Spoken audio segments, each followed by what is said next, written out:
ফুটবলে এমন একটা সময় আছে যখন আমরা এরকম বাংলাদেশি বাউন্ড ফুটবলারদের এখন বাংলাদেশে আনছি, খেলাচ্ছি, তাদেরকে ঘিরে স্বপ্ন দেখছি। ইনফ্যাক্ট আমেরিকান ব্রাদার্স তারা এখন বাংলাদেশের হয়ে খেলছে।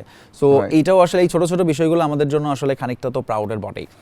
একই সাথে আমার মনে হয় ওপেনিং সেরিমনির কথা যখন আসলোই, মাজার আপনি দেখেছেন কিনা 2011 বিশ্বকাপের ওপেনিং সেরিমনি এখনও পর্যন্ত মনে করা হয় ক্রিকেটের যে বেস্ট ওপেনিং সেরিমনি, এবং সেখানে যিনি পারফর্ম করেছিলেন ব্রায়ান অ্যাডামস, তিনি কিন্তু এইবারের বিশ্বকাপে পারফর্ম করছেন। সো আমরা এগুলো বহুত আগে করে ফেলছি, বাংলাদেশের ক্ষেত্রে অনেক অ্যাডভান্স।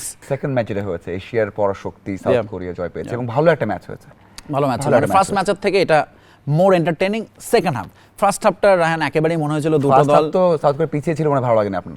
না, ফার্স্ট হাফে দুটো দলই ডিফেন্সিভ ফুটবল খেলেছে, গোলের চেষ্টাই কেউ করে নাই, কারণ তারা দুজনই আসলে একটু ভয় পাচ্ছিল, ঝুঁকি নিতে। আচ্ছা, প্রথম ম্যাচ যদি বাই এনি চান্স গোল খেয়ে বসে, এরকমভাবে একটা দুটো দলে আমি দেখেছি যে খুবই একটু যেন মনে হচ্ছে কনজারভেটিভ ছিল। সেকেন্ড হাফে সাউথ কোরিয়া জেগে ওঠে গোলটা খাওয়ার পরে, যখন আমরা জানি যে চেকের শক্তিটাই হচ্ছে স্পট কিকে।